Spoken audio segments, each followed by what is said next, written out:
মানুষটাকে বিয়ে করবেন ভাবছেন, আগে থেকে মানুষটা সম্পর্কে জানার চেষ্টা করুন।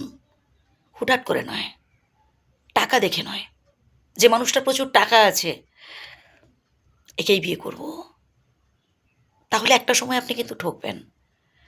মানুষটার মন দেখুন, যে আসলে আপনাকে সে কতটুকুন রেসপেক্ট করতে পারবে, আপনার প্রতি সে কতটা সহানুভূতিশীল হতে পারবে, এটা জানা বোঝা কিন্তু অত্যন্ত জরুরি।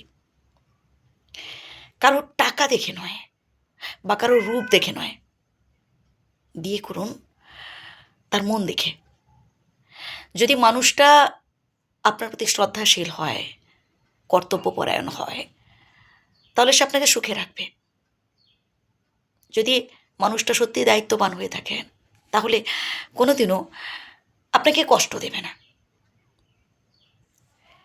আমরা ছেলে বা মেয়ের বিয়ে দেওয়ার ক্ষেত্রে বেশিরভাগ ক্ষেত্রেই হচ্ছে দুটো বাড়ির আর্থিক অবস্থা, স্ট্যাটাস, এইসব দেখে।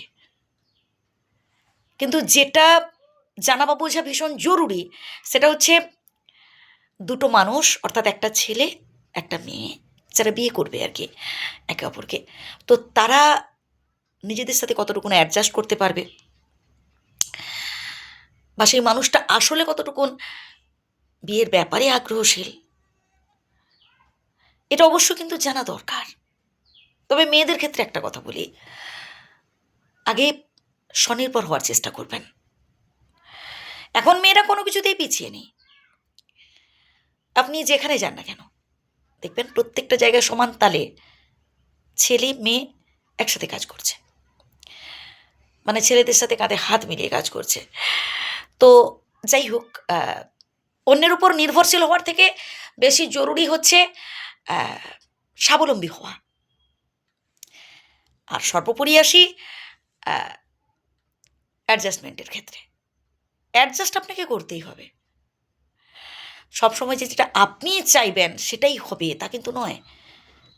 অনেক ক্ষেত্রে একটু বেশি স্বার্থ ত্যাগ করতে হয়। নিজেদের মধ্যে ঝগড়াঝাঁটি, অশান্তি যাই হয়ে যাক না কেন, নিজেরা বসে মিটিয়ে ফেলার চেষ্টা করবেন। ওই ঘন ঘন রাগ করে বাপের বাড়ি পালাবেন না। বা একজন স্বামীরও উচিত নয় তার স্ত্রীকে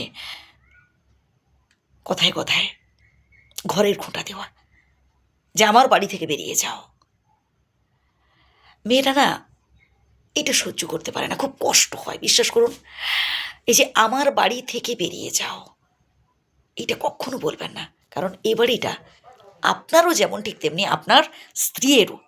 একে অপরকে শ্রদ্ধা করুন, ভালোবাসুন, এতে দেখবেন সংসার সুখের হবে।